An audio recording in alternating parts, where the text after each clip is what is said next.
সাহারচূড়া দোলযাত্রা কমিটির পক্ষ থেকে প্রত্যেক দর্শকবৃন্দকে জানাই শুভ দোলযাত্রার প্রীতি সরলে শুভেচ্ছা, আন্তরিক অভিনন্দন, বিনম্র শুভেচ্ছা। শুরুর আগে কয়েকটি ঘোষণা। আমাদের যাত্রার জন্য যে খুঁটিতে মাইকগুলি বাঁধা আছে, দয়া করে কেউ হেলান দিয়ে বসবেন না বা নাড়াবেন না। খুঁটিতে যে মাইকগুলি বাঁধা আছে সেগুলি কেউ নাড়াবেন না বা হেলান দিয়ে বসবেন না। আমাদের মঞ্চ থেকে গ্রিন রুমে যাতায়াতের যে রাস্তা, সেই রাস্তায় অযথা কেউ পারাপার করবেন না। এতে করে শিল্পীদের, অভিনেতাদের অসুবিধা হতে পারে। আমাদের মঞ্চ থেকে গ্রিন রুমে যাতায়াতের রাস্তায় দয়া করে কেউ ভিড় জমাবেন। সর্বোপরি আপনাদের উদ্দেশ্যে আমাদের বিনীত আবেদন, আমাদের যাত্রার জন্য আপনাদের সহযোগিতা কামনা করি। আপনারা আমাদের সহযোগিতা করুন, এই আশা রাখি। ধন্যবাদ। নমস্কার। নম নটনাথায় যুগাবতার ঠাকুর শ্রী শ্রী রামকৃষ্ণ পরমহংসদেব পরমা প্রকৃতি মা সারদা দেবী নাট্য জগতের অন্যতম পথিকৃৎ নাট্যাচার্য গিরিশচন্দ্র ঘোষের রাজুল চরণে বিনম্র ভক্তি জানিয়ে আমাদের পরমারাধ্যা দেবী জগজ্জননী মা মহামায়া, বাবা শ্রী শ্রী নন্দলাল জিউ, বাবা শ্রী শ্রী মদন মোহন, বাবা শ্রী শ্রী কালাচাঁদ ও শ্রী শ্রী রাধা গোবিন্দের অপার করুণা শিরোধারণে উপস্থিত গণদেবতার আশীর্বাদ, ভালোবাসা, প্রীতি ও শুভেচ্ছা কল্পনা করে শুরু করতে চলেছি বাবা শ্রী শ্রী নন্দলাল জিউয়ের দোল উৎসব উপলক্ষে দ্বিতীয় রজনীতে সারগ্রাস শৌখিন নাট্য সংস্থার বিনম্র শ্রদ্ধাঞ্জলি। রহস্য রোমাঞ্চে ভরপুর সামাজিক যাত্রাপালা লাজু মেয়ের লজ্জা চুরি পেশাদার জগতের সর্বজন শব্দের নটনাট্যকার বাবলি ভট্টাচার্য, রন্ধনা ও সম্পাদনা আজকের পালার গায়ক নায়ক দেবদাস সিংহ সন্তু, নাট্য নির্দেশনা বরিষ্ঠ অভিনেতা ও অ্যামেচার যাত্রার পালাকার গৌতম মন্ডল, সাজসজ্জা আলো ও ধ্বনি মা দুর্গা সাগর, অমর পাল, পখন্না, আবহ সঙ্গীতে দক্ষিণারঞ্জন, দুরন্ত খলনায়ক শ্যামল চ্যাটার্জি, অভিনেতা সুব্রত রায় বাপি, নায়িকা শম্পা পাল, অপেক্ষার জগতের কিংবদন্তি অভিনেত্রী চামেলি চ্যাটার্জি, বারাময় ভালো ঠাকুর, নরেশ মন্ডল, সুরজ সিংহ, সুকান্ত সিংহ, অনুপ সিংহ, রাকেশ দাস, মানু বাগদি, আক্ষক নায়িকা পায়েল চক্রবর্তী ও শিউলি কর্মকার। শুরু হচ্ছে রহস্য হল রোমাঞ্চপূর্ণ সামাজিক যাত্রাপালা। সমাজ বড়ই জটিল, সংসার তাই কঠিন। এখানে খাটে না কোনো জালিজুরি, শয়তানি ভরা মানুষেরা তাই করিতে পারে না লাজুক মেয়ের লজ্জা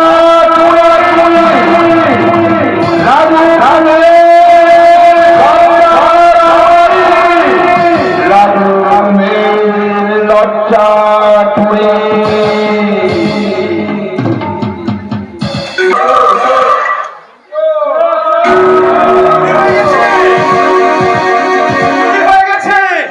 চুরি হয়ে গেছে শ্রদ্ধা, ভক্তি, ভালোবাসা, মানবতা, আন্তরিকতা মুঠোয় করে বন্দি। বেওয়ারিশ লাশের মতো রাস্তায় পড়ে আছে ছাত্র শাসনের ক্ষমতা। কাঠের বস্তা কাঁধে নিয়ে হযরত মুহাম্মদ মানুষের বাড়িতে বাড়িতে ঘুরে বেরিয়েছেন। ঈশ্বরচন্দ্র বিদ্যাসাগর মায়ের ডাকে ভরা দামোদর সাঁতরে পার হয়ে বীরসিংহ গ্রামে বিলি করেছিলেন কঙ্গল। কিন্তু কবিগুরুর নোবেল পুরস্কারটা কে বা কারা চুরি করলো তার হদিস আজও পাওয়া গেল না। শান্তিনিকেতনে বসে রবীন্দ্রনাথ তার অসুস্থ স্ত্রীকে কোনোদিনও চিঠি লিখবে না। বিয়ের আসরে বা বাসর ঘরে আসল ফুলের বদলে জায়গা পায় প্লাস্টিক ফুলের পাহাড়। ফেসবুকে বা হোয়াটসঅ্যাপে পাঠানো হয় chocolate day, Valentine's day, propose day, কিন্তু বৃদ্ধ বাবা মায়ের জায়গা হয় বৃদ্ধাশ্রমে। বাহারে আধুনিক সভ্যতা। বাবা বাবা কি বিচিত্র তোমার রূপ। বাবা বাবা এই যে মুখুজ্জে পরিবারের আপনি কি জানেন এই আধুনিক যুগে আপনার সংসারটা একবারে অচল? বৌমা বৌমা কি বলছো তুমি? কি আছে বলছো? কি আছে এই সংসারে? যে মাথার আমলের পুরনো বাড়ি চুল সঠিক ঘষে ঘষে পড়ছে, না আছে দামি টিভি, না আছে ফ্রিজ, না আছে ল্যাপটপ। আর থাকবেই বা কি করে আপনার ছেলে অর্থাৎ আমার স্বামী আদর্শ? না ছাড় কোনো যোগ্যতা না বৌমা না। কিন্তু বৌদি, তুমি তো পছন্দ করে আমার দাদাকে বিয়ে করেছিলে। শ্রদ্ধা, সামান্য কয়েক বছরে তুমি সে কথা ভুলে গেছো বৌদি? তখন কি আমি জানতাম যে এই মুখার্জি পরিবারটা একটা ভিখারির ভগবান যাকে মারে মানুষ কি তার পারে? মাথা উঁচু করে বাঁচতে পারি? আদর্শ মারাত্মক একটা অ্যাক্সিডেন্টে আমার পাটা চলে গেল। মায়ের ক্যান্সারে খরচ জোগাতে বাবাও সর্বশান্ত হয়ে গেল। কিন্তু কিন্তু তোদের মাকে আমি বাঁচাতে পারিনি রে আদর্শ, তোদের মাকে আমি বাঁচাতে পারিনি। বৌমা বৌমা তুমি তো জানো আমার ইনকাম বলতে পেনশনের কয়েকটা টাকা, তাতেই সংসারটা কোনোভাবে চলে যায়। ঈশ্বর মুখ তুলে চাইলে দেখবে বৌমা, দেখবে সব ঠিক হয়ে যাবে, সব ঠিক হয়ে যাবে। বৌদি, এই সংসারটাকে আবার সুখ শান্তি সবকিছু ফিরে আসবে বৌদি। শান্তি। বৌমা বৌমা এই দুঃসময়টা একটু মানিয়ে নাও মা। আর 5টা মেয়ের মতো তুমিও তো সংসার করার স্বপ্ন নিয়ে এই বাড়িতে এসেছিলে। তুমিও তো এই আদর্শর হাত ধরে আমার বাড়িতে এসেছিলে। সেদিন তো তোমাকে আমি পুত্রবধূ রূপে মেনে নিয়েছিলাম বৌমা। হ্যাঁ হ্যাঁ, সেদিন আপনি মেনে নিয়েছিলেন। আমি আর পারছি না, এই দুর্বিষহ যন্ত্রণা আমি আর সহ্য করতে পারছি না। কিন্তু তোমার বাবা মা তো আমাদের সঙ্গে সে সম্পর্ক রাখেনি যে। আমিও তাদের সঙ্গে সেই সম্পর্ক রাখিনি, কেমন আছে কি করছে কারণ আমি আর মানিয়ে নিতে যে পারছি না। কিন্তু চেতনা, তুমি তো বলছে এই সংসারে সমস্ত ভালো মন্দ তুমি মানিয়ে নিয়ে চলবে। বৌমা বৌমা এতদিন তো এই সংসারের শ্রদ্ধা ভক্তির কোনো অভাব ছিল না বৌমা। বৌদি বৌদি, এই ছোট থেকে তুমি ছোট বোনের মতো মানিয়ে নিয়েছিলে বৌদি। নির্জলার অপর থেকে সংসারের মঙ্গল কামনায় মা বিশালক্ষী আর বাবা গোবর্ধনের কাছে তুমি পুজো দিয়েছিলে। এই শোনো, এই শুকনো কথায় না তোমার চিড়ে ভিজবে না, কিছুতে না। বাবা কত টাকা পেনশন পান যাতে করে তোমাকে আমাকে এই সুখে বসে বসে গেলাবে। তাছাড়া তুমি তো একটা পাতে ইঞ্জিনের মতো মন মেরে বসে আছো। কি আছে তোমার যোগ্যতা? কিন্তু আমার তো একটা ভবিষ্যৎ আছে। হ্যাঁ হ্যাঁ, ভবিষ্যৎ ভবিষ্যৎ। আর সে ব্যাপারে ভাবনাটা আমাকেই ভাবতে হবে। তাই বলছি, শুনুন শ্বশুর মশাই, আপনার তো যথেষ্ট বয়স হয়েছে। এই সংসারটা চালানোর জন্য আমি একটা রাস্তা খুঁজেছি। রাস্তা? হ্যাঁ হ্যাঁ রাস্তা। ওই পিচ রাস্তার ধারে ওই জমিটা না না বৌমা না। ওই জমি প্রমোটারকে বেচে দিয়ে। না বৌমা না। না কেন? হাতে মোটা টাকা আসবে, এই বাড়িটা আবার নতুন চকচকে হয়ে যাবে। তাছাড়া সত্যি তো একটা বিয়ে করতে চাইছে না, ও তো চাকরির সন্ধান করছে। ওরও একটা ভালো চাকরি হয়ে যাবে। আমার চাকরি? হ্যাঁ হ্যাঁ, তোমার চাকরি হবে, তোমার চাকরি হবে। আমি নিজে কথা বলেছি। তখন দেখবে এই সংসারে আর কোনো অভাব থাকবে না। না বৌমা। বলুন কি বলবেন? অভাবের আঁচে ফেলে আমাদের সব কটাকে পুড়িয়ে মারবেন, না ওই জমিটা আপনি বিক্রি করবেন? বাবা, কতদিন মাথায় যুক্তি আছে। তুমি জমিটা বেচে দাও বাবা, জমিটা বেচে দাও। না না, আমি কখনো জমি বিক্রি করবো না, আমি কখনো বিক্রি করবো না। বাবা, যেদের জন্য অনেকে কিন্তু দেশ দেউলা হয়ে গেছে। আর এই ভারতবর্ষটা চলছে বিশ্ব ভারতের ধারে টাকায়। তাই বলছি বাবা, আপনার চিত্তটা কবে কবে ফিরবে বাবা? কবে ফিরবে? আপনি কি সবাইকে আমাদের পুড়িয়ে মারতে চান? না দাদার এই অবস্থা। আর আমার একটা চাকরিতে খুব দরকার। যদিও আমি দিনের কাছে মেয়ে, চাকরিটা আমার পাওয়া খুব কঠিন। তবু সেই চাকরিটা পাওয়া যাওয়ার একটা স্বপ্ন, সেই স্বপ্ন আমাকে পূর্ণ করতে দাও বাবা। সেই স্বপ্নটা তুমি আমাকে পূর্ণ করতে দাও। আদর্শ আদর্শ আদর্শ, তুই কিছু বলবি না বাবা, তুই কিছু বলবি না। আদর্শ আজ অক্ষম হয়ে গেছে বাবা। সুদিনের কথায় প্রহর করতে চেত না, শ্রদ্ধা খুঁজে নিতে চাইছে তার উচ্চ আশার আকাঙ্ক্ষাটাকে। তুমি ভক্তি শালগ্রাম ছিল সামনে করজোরে 1200 করে ভক্ত তুমি পাবে কোথায়? আদর্শের কথাগুলো আজ অর্থের কাছে হেরে গেছে বাবা। শ্রদ্ধা ভক্তি ভালোবাসা করমণ্ডল এক্সপ্রেস মতো দমড়ে বুঝলে তোলপাল খাইয়ে যাচ্ছে। শ্রদ্ধা ভক্তি মানবিকতার প্রতিটা অক্ষর বোবা ভাষা হয়ে অবচেতন আওয়াজে ঘুরে বেড়াচ্ছে। কিন্তু না আমি আদর্শ মুখার্জি, আমাকে জিততেই হবে, কারণ ওই জমিটার পিছনে যে অনেক ইতিহাস লুকে আছে। ওই জমিটা যে না না না না না এ অসম্ভব, এ কিছুতেই সম্ভব নয়। কি ভাবলেন জমিটা বেচবেন? বৌমা, বেচে দাও বাবা, না না বেচে দাও। না, আমি এই জমি বিক্রি করব না, বেশ, সুখ যখন চাইছেন না তখন আপনি দুঃখকেই বরণ করে নিন। শোনো আদর্শ, তোমার সঙ্গে আমার দেখা হয়েছিল ফেসবুকে, আর বিয়েটা হয়েছিল ম্যারেজ রেজিস্ট্রি অফিসে। তাই বলছি শুনুন শ্বশুরমশাই, আপনার এই ঘোড়া ছেলেকে নিয়ে আপনি দুটো পেপার নিয়ে হাজির হবেন ভোটে। নাম্বার 1 রেজিস্ট্রি সার্টিফিকেট, নাম্বার 2 দলিল রেজিস্ট্রি পেপার। এবার আপনি ভাবুন আপনি সিগনেচারটা কোন পেপারে করবেন, দলিলে না ডিভোর্স পেপারে?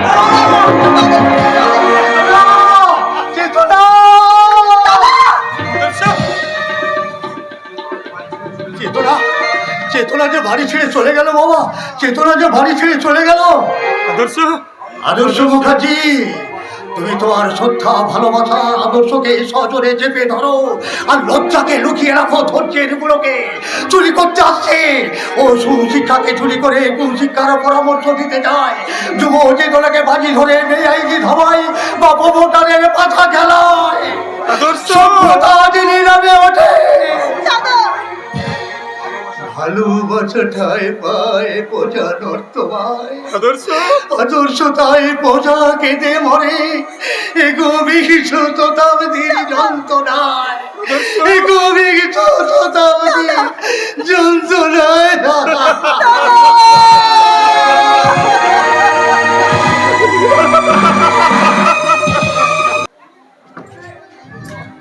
যন্ত্রণা এই স্যান্ডাল বাড়ির যত যন্ত্রণা ওই মঞ্জিল দাদাবাবুকে নিয়ে দিন রাত মানুষের উপকার করে বেড়াচ্ছে, কোনো কথাই শোনে না।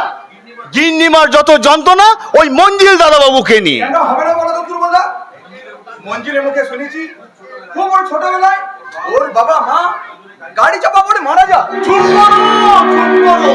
সেই অভিশপ্ত রাতের কথা মনে পড়লে আজও বুকটা ধড়ফড় করে ওঠে প্রকাশ দাদাবাবু। চোখে জল যে বাধা মানতে চায় না। দুর্বলদা, তাই তো সেদিনের ওই ভয়ঙ্কর রাতের পর থেকে গিন্নিমার দু চোখের মনি মঞ্জিল দাদাবাবু।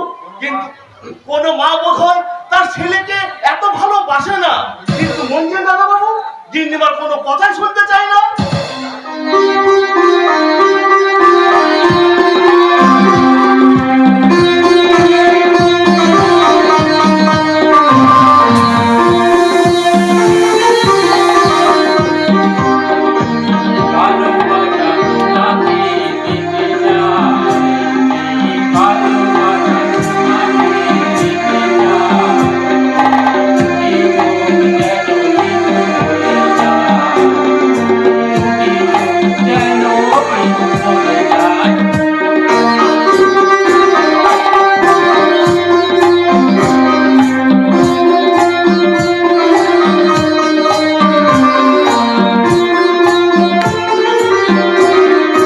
কেন তুমি আছো বহু দূরে, দাও ধরা এসে বাউডোরে। কেন তুমি আছো বহু দূরে, দাও ধরা এসে বাউডোরে। এই সেতুতে দিন কাটাতে মন শুধু চায়, এই আশাতে দিন কাটাতে মন শুধু চায়। এই ভালোবাসা তোমাকে পেতে চায়, ওই দুটি চোখ যেন কিছু বলে যায়, ওই দুটি চোখ যেন কিছু বলে যায়। হ্যাঁ শুনলাম, আমার বন্ধু ভিক্ষা গেলাম মঞ্জিল সেল্লারের গান। চলবে না, চলবে না। আজ থেকে এই বাড়িতে ওসব চলবে না। আজ থেকে এই সান্নাল বাড়িতে গান বাদ্য উৎসব সব বন্ধ। মাঝমাঝে কি এবার তেলে বেগুনে চলে আছে? দিকে গেলে গিন্নিমা গুরুর গামছাও বয় না। ব্যাস, বাড়িতে না ঢুকতেই শুরু হয়ে গেল। কিন্তু মঞ্জিলের মুখে মাসিমার প্রশংসা অনেক শুনেছি, কিন্তু একই দেখছি। মা, ও মা, তোমার মুখটা এরকম আষাঢ়ে মেঘের মতো মনে, মা। মা, তোমার শরীর ঠিক আছে তো? ও মা, দেখো না মা, দেখো, আমি সকাল থেকে কিছু খাইনি, ভীষণ ভীষণ খিদে পেয়েছে। দুর্বলদা, এই নাও গিটারটা ধরো। চলো চলো দাদু বাবু, খাবে চলো। হ্যাঁ, চলো। দাঁড়াও মা, তার আগে বলো, তুমি সকাল থেকে কোথায় ছিলে, কি রাত কার্য করছিলে? না মানে হয়েছে কি গিন্নিমা? আমি তো ওর কাছ থেকে কিছু শুনতে চাই না। মাসিমা আমি বলি কি, তোমায় কিছু বলতে হবে না। মা, তুমি আমার কথাটা একটু মন আমি দিয়ে তোমার কোনো কথা শুনতে চাই না। তুমি সকাল থেকে কোথায় ছিলে? না মানে ইয়ে তো অনেক গান। গান? না, আজ আমি কোনো গানের রিহার্সালে যাইনি। তাহলে ফোনটা রিসিভ করোনি কেন? আমার ফোনটা পর্যন্ত রিসিভ করে। কি হলো বলো, সকাল থেকে কোথায় ছিলে তুমি? হ্যাঁ মঞ্জিল বল, তুই কোথায় ছিলি? বলো বলো দাদু বাবু, বলো কোথায় ছিলে সকাল থেকে? হসপিটালে আর শ্মশানে লাশের লাইন, কবরস্থানে অসংখ্য লাশ, হসপিটালে একটা বেডও খালি নেই। চারিদিকে শুধু মৃত্যুর মিছিল। মঞ্জিল কলাতারা বস্তিটা পুরো ছাই হয়ে গেছে। কি বলছিস মঞ্জিল? হ্যাঁ প্রকাশ, হ্যাঁ, বস্তির একটা ঘরও সেই আগুনের হাত থেকে রেহাই পায়নি। সে কি ভয়ঙ্কর দৃশ্য! চারিদিকে শুধু কালো কালো ধোঁয়ার পোড়া পোড়া গন্ধ, মা। চারিদিকে শুধু কালো কালো ধোঁয়ার পোড়া পোড়া গন্ধ। তাই বুঝি সকাল থেকে ওটা উদ্ধার করছিলে? হ্যাঁ গো দুর্বলদা, মানুষের বিপদে ঝাঁপিয়ে পড়াই তো মানুষের কাজ। মানুষ তো মানুষের জন্য, তাই না মা? এবার সংসারটাকে চেনো। সংসারের কথা তুললেই তো তুমি এড়িয়ে চলে যাও। মঞ্জিল খুব বড় অপকারী ছেলে মাসিমা, তাই তো মানুষের বিপদের দিকে স্থির থাকতে না পারে সবার আগে ঝাঁপিয়ে পড়ে। তুমি কে? তোমাকে তো ঠিক চিনতে পারলাম না। ও আমার বন্ধু প্রকাশ, মা। কতদিনের আলাপ? সেই কলেজ থেকে। চাকরি বাকরি কিছু করো? চেষ্টা করছি, আসলে জেনারেল কাজ তো। ও সেই জন্য বুঝি একটা বাউন্ডুলে ছেলের সঙ্গে ঘুরে ঘুরে সময় নষ্ট করছো। মা, তুমি কিন্তু ওকে অপমান করছো। তুমি চুপ করো। বাড়িতে কে কে আছে? বাবা মা ভাই বোন? বাবা আমার ছোটবেলায় মারা গেছে, আর মা 2 বছর হলো আমার মাও নেই। দুর্বল, তুমি এদের খাওয়ার ব্যবস্থা করো। গিন্নিমার ওপরটা যেমন শক্ত, ভেতরটা সেরকম তুলোর মতো নরম। আসলে সেই দিনে রাতের পর থেকে গিন্নিমা। মাসিমা আমার একটু তাড়া আছে, আমাকে আবার দুয়ারে সরকারের লাইনে দাঁড়াতে হবে। দাঁড়াও, আমার বাড়ি থেকে কেউ কোনোদিন কিছু শুধু মুখে ফিরে যায় না। মঞ্জিল, হ্যাঁ মা। মঞ্জিল, তুমি তো জানো আমাদের এত বড় বিজনেস সবটা আমাকে একাই মেনটেন করতে হয়।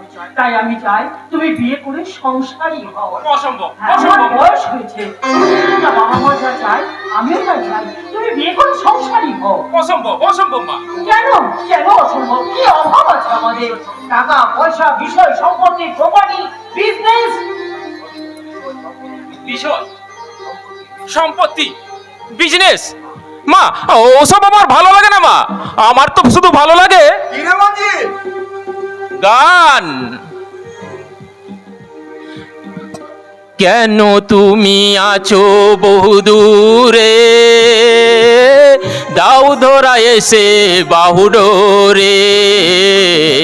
কেন তুমি আছো বহুদূরে, দাও ধরা এসে বাহুডোরে।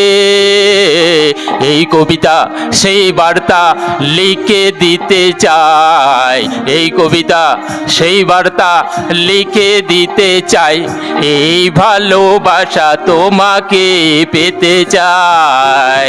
ওই দুটি চোখ যেন কিছু বলে যায়, ওই দুটি চোখ যেন কিছু বলে যায়।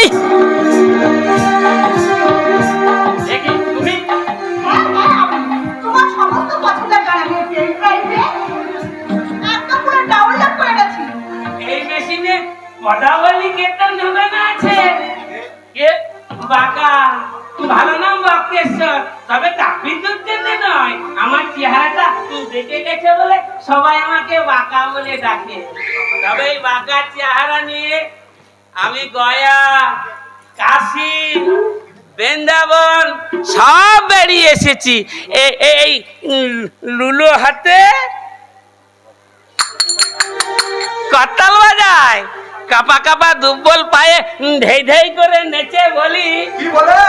আমার এই হরি নাম যাবে যেদিন সাথে গো, আমার এই হরি নাম যাবে যেদিন সাথে গো, আমি হেলে দুলে যাব ধতানে ঘাটে, হেলে দুলে যাব ধতানে ঘাটে, আমি হেলে দুলে যাব ধতানে ঘাটে, আমি হেলে দুলে যাব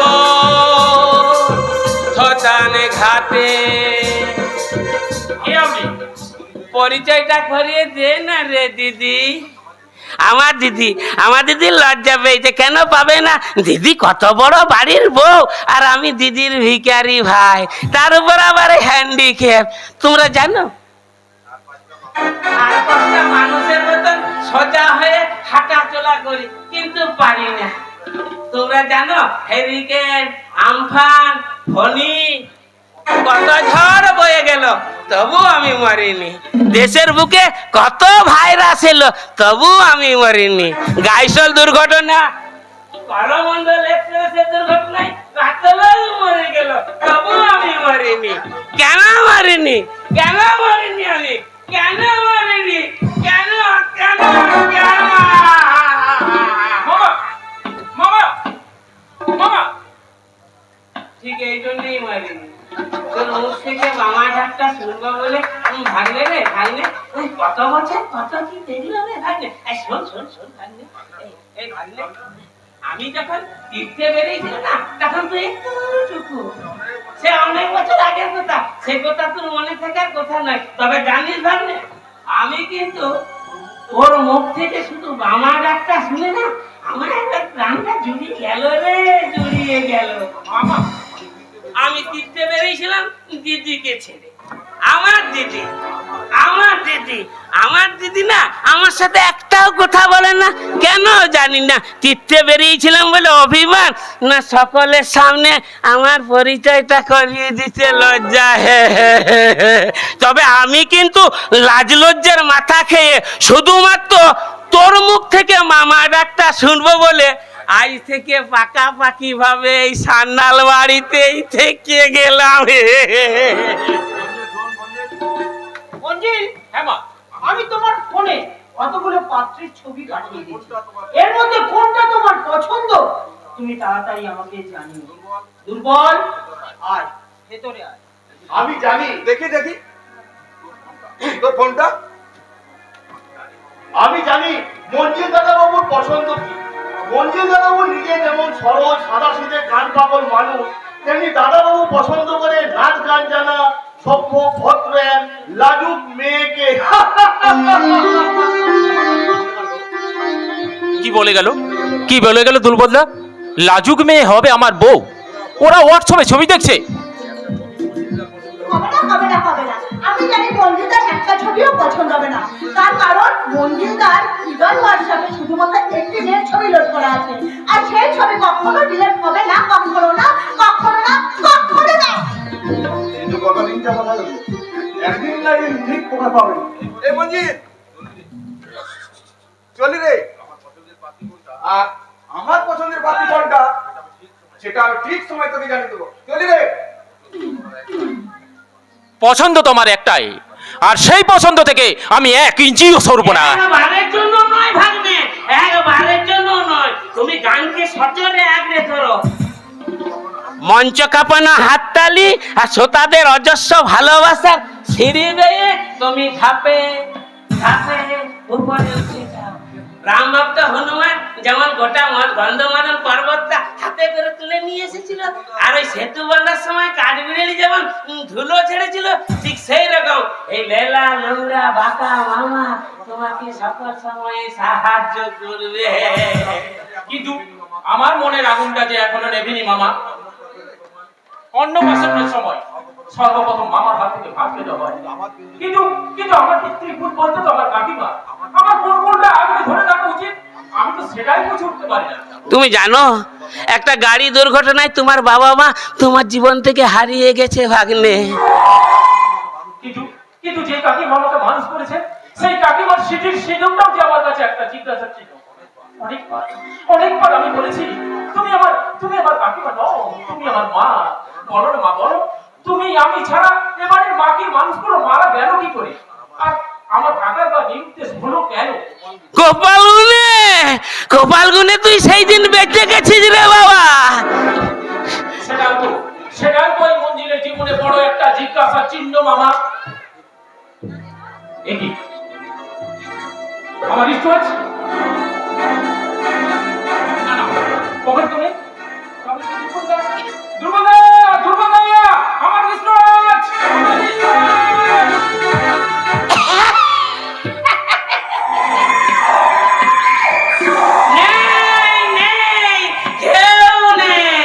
আজ থেকে 25 বছর আগে এই বাড়ি ঠিকুরি কুষ্টি তৈরি করেছিল এই শকুনি আর কালনি মামার মিক্সচার আমার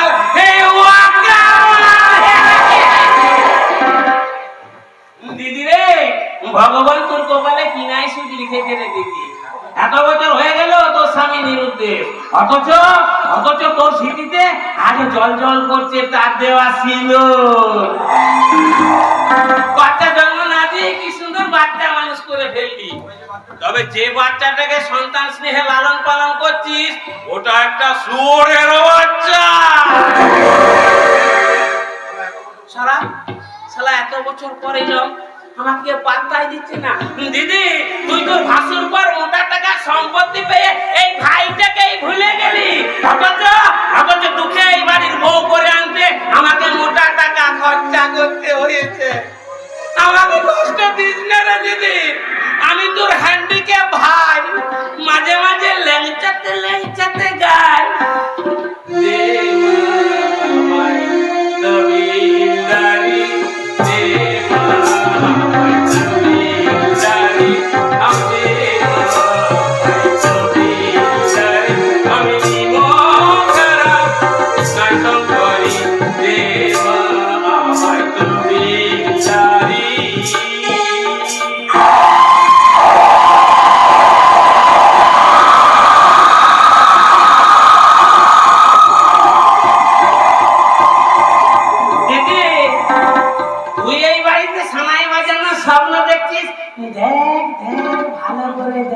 তবে তবলাটা কিন্তু আমি বাজাবো। দাদার ধারে কেটে ধা, দাদার ধারে কেটে ধা, দাদার ধারে কেটে ধা। এই শকুনি আর গালনানি আমার মিক্সচার আমার এই ওয়াকা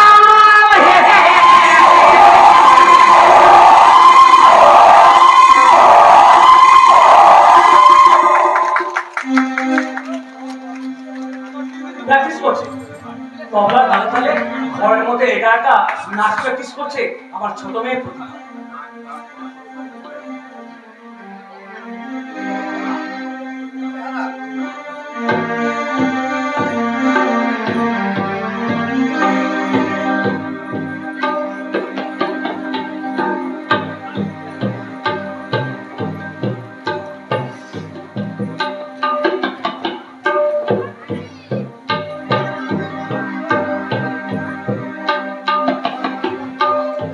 নাচ গান পড়াশোনা সবকিছুতেই ছোট থেকে ভীষণ মধ্যে, তাই তো আমি ওর নাম রেখেছিলাম প্রতিভা। যেমন সুন্দর নাচে ঠিক তেমন সুন্দর গান গায়। ওর তো আমার রবীন্দ্রসঙ্গীত ভীষণ প্রিয়, তাই সময় পেলে একা একা গায়। ভেঙে মোর ঘরে যাবি নিয়ে যাবি যে আমারি, ভেঙে মোর ঘরে যাবি নিয়ে যাবি তোমার জন্য একা একা দিতে আমার ভালো লাগে, নাপিয়ে তোমার জন্য একা একা দিতে আমার ভালো লাগে। ভেঙে মোর ঘরে যাবি নিয়ে যাবি যে আমারি, ভেঙে মোর ঘরে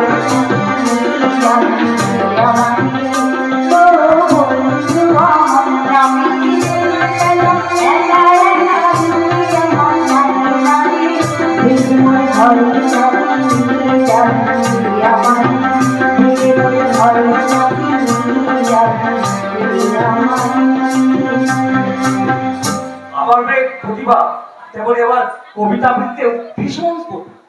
আমি ভিক্ষা করে ফিরতেছিলাম গ্রামের পথে পথে, তুমি যখন চলেছিলে তোমার সর্বরূপে অপূর্ব এক স্বপ্ন সম লাগতেছিল চোখের মম। কি বিচিত্র শোভা তোমার, কি বিচিত্র সাজ! আমি বলে ভাবতেছিলাম এই কোন মহারাজ। কিন্তু যা করবে সব ঘরে ঢোকে। এত রাজমে এ যুগে দেখায় যায়। কিন্তু ইদানিং কি হতে চাই না, একটা জেন্টস হাত ধরিয়ে নিয়ে বলছে, আরে বাবা এখনকার যুগে কেউ হাত ধরতে সবাই দেখে, সবাই তো মোবাইলে টাইম দেখে নিচ্ছে, তাই হাত ধরি কোনো মূল্য নেই। আছে আছে বাবা, আছে। এই ঘড়িটা যার তার কাছে বললো ঠিক আছে। প্রতিভা। প্রতিভা সাধারণ নিয়মের বাইরে, প্রতিভা সত্তা থেকে মানুষকে বোঝাই যায় না। শিশু মানে নিষ্পাপ, তবু দুনিয়ায় কেন অত পাপ? আর এই সমস্ত কথা ভাবতে ভাবতে আমার সারাটা দিন কেটে যায় বাবা। কিন্তু তোর এই হাতের ঘড়িটা, এই ঘড়িটা যার, সে হয়তো আমার মতো রেডিওতে গান শুনি, পোস্ট অফিসে চিঠি পোস্ট করে, হয়তো বা পুরোনো মডেলের বাপ ঠাকুরদার ঘড়িতে সময় দেখে। আমাদের আমাদের জীবনে এখন অনেক দুঃসময় চলছে রে মা। জানি জানি তো বাবা, জানি। আমার মনে সে একটাই প্রশ্ন, কেন কেন আমাদের জীবনে এত দুঃসময়? তুমি বলতে পারো? তোমার আমার এতখানি ভালোবাসাকে উপেক্ষা করে আজ কতদিন হয়ে গেল দিদি ওই আদর্শ তাকে বিয়ে করে এইবারে ত্যাগ করেছে। পূর্ণচ্ছেদ পড়েছে রে মা, পূর্ণচ্ছেদ পড়েছে। তোর মেয়ে, তোর আমার মেয়ে চেতনা সেদিনে আমার জীবনে সম্পূর্ণ পূর্ণচ্ছেদ ছেড়ে দিয়েছে। বাবা। দেখো সেদিন থেকে আমার এই ভান্ডারে তোর দিদির জন্য একটা ফোটাও জায়গা নেই।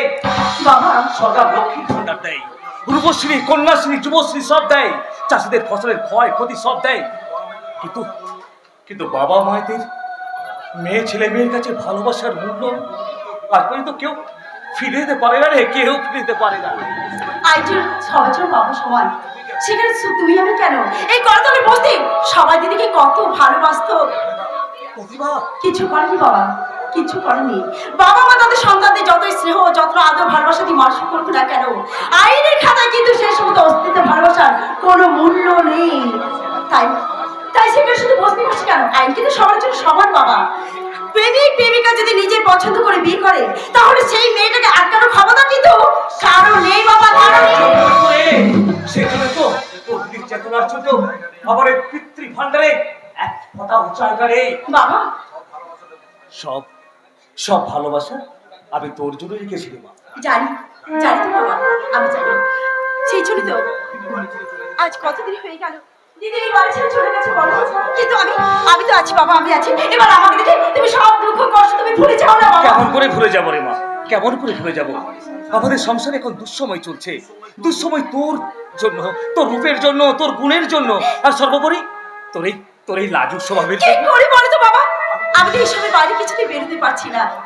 কারণ সাধারণ বস্তির মেয়ে আমি, সাধারণভাবে জীবনটাকে আমি কাটাতে ভালোবাসি। আমার এই জগৎ শুধু তোমাকে ঘিরে বাবা, তোমাকে ঘিরে। তাই তো সেদিন এই প্রতিভা তার মায়ের কোলে সুখে শুনেছিল সেই রবীন্দ্রনাথের প্রশ্ন কবিতা, মাগো আমার চোখে দিতে পারবো সকাল থেকে পড়েছি যে বেলা, এখন আমি তোমার ঘরে বসে করবো শুধু পড়া পড়া খেলা। তুমি বলবে দুপুর এখন সাথে না হয় জানো, সত্যি বলে তাই একদিকে দুপুরবেলা হলে বিকেল বলে মনে করছিলে। আমি তো বেশ ভাবতে পারি মনে, সূর্য ডুবে গেছে মাঠের শেষে, বাড়তি করে চুলকি করে পড়ে সাথে পুকুর পাড়ে এসে আধার হলো বাঁধা গাছের তলা, কালো হয়ে এলো দিকে চল হাঁটতে এলো সবাই ফিরে মাঠের দিকে এগেছে সে তল। মনে কর না সন্ধ্যা হলে জানো, মনে কর না আধার হলো তাই দুপুরবেলা হলে রাত্রে মনে করতে লাগে। আমার তোমার কাছে শুনেছি অবাক জলপান, অবরোধ হয়ে বলে গল্প জানো বাবা, মাঝে মাঝে সেই শৈশবের দিনগুলো তো বড্ড যেতে ইচ্ছে করে বাবা, বড্ড যেতে ইচ্ছে করে, কিন্তু জানি বাবা, জানি আর কোনোদিন আমি তো সেখানে ফিরে যেতে পারবো না। সেই স্কুলে যাওয়ার আগে পাড়ার বন্ধু বান্ধবদের নিয়ে ওই দিকে চলে ছাপিয়ে পড়ে সাঁতার কাটা, স্কুল থেকে ফেরার পথে স্কুলের বান্ধবীদের সঙ্গে হাডুডু খেলা, কাবাডি খেলা, আর কোনোদিন হয়তো মায়ের গলায় কণ্ঠ বিলি কোনদিন গাইতে পারবো না। এই বাংলার মাটিতে মা গো জন্ম আমায় দিও, এই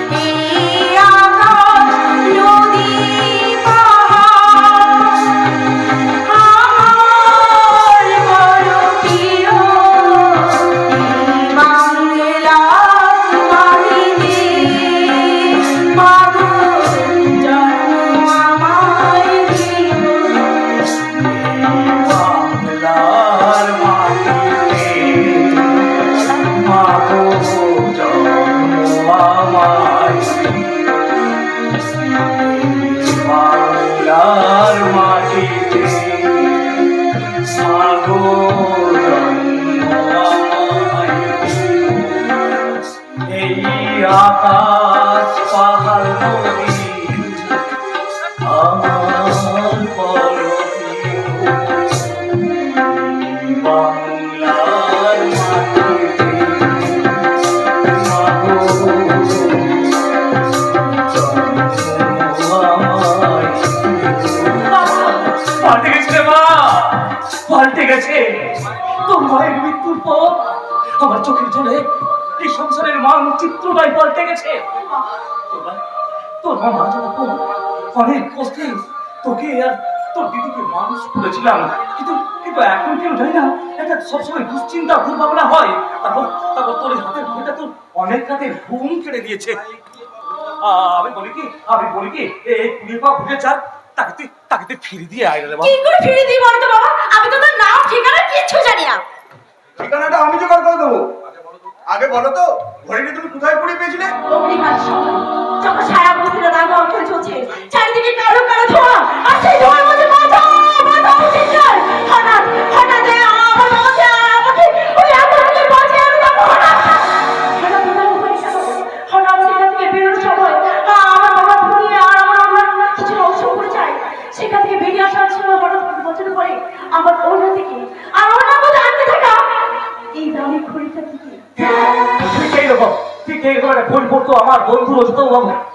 চাকরি থেকে বদলি হয়ে আসার পর অনেকদিন তার সাথে দেখা হয়নি। কিন্তু আমি তার খোঁজ করবো বাবা। যেটা নিজের জীবনে বাঁচিয়ে আমাদের দুজনকে আগুনের হাত থেকে বাঁচালো, আমরা তার কাছে কৃতজ্ঞ। তাই তাকে খোঁজ করে একটা ধন্যবাদ তো জানাতে পারবো বাবা। কর্তব্য, এটাই তো তোমার কর্তব্য। তুই তো ছোট থেকে প্রতিভাকে ঠিক জানিস, ও লাজুক প্রকৃতির মেয়ে। তো প্রতি মাঝে মধ্যে আমাদের একটু খোঁজ খবর রাখিস বাবা। আর দেখ না শুভকারী বন্ধু দেখি এই ঘড়িটা যা দেখি ঘড়িটা। এই তো, আরে দাঁড়া দেখছি।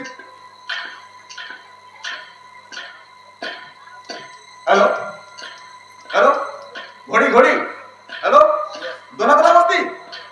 Okay bye. পেয়েছি এই ঘড়ির আসল মালিকের ঠিকানা আমি পেয়েছি। আমি আগেই আইডিয়া করেছিলাম এই হলুদের ঘড়িটা কিন্তু কি করে শিওর হবে। এই তো, আরে বাবা, এই এলাকায় কেবলমাত্র একজনই পরোপকে ছেলে আছে, সে আমার বন্ধু মঞ্জিল সেল্লা, গ্রাম বনকাবাসী। কেন তুমি গিয়েছিলে নাকি ওই গ্রামে? মাত্র একবার গিয়েছিল সেই গ্রামে। আমার এক অসুস্থ বান্ধবী বাবার আরোগ্য কামনা করতে গিয়েছিল সেই পুরুষের মধ্যে। তারপর সেইখানে পুজো দিয়ে পুষ্প নিয়ে ছুটতে যখন আমি বাড়ি ফিরেছি, তখন দেখলাম বাড়ি ভর্তি লোক এখানে আমার মায়ের মৃত্যুদেহ এখানে শোয়া আছে। আমি স্কুলের ব্যাগটা গ্রাম থেকে ছুঁড়ে ফেলে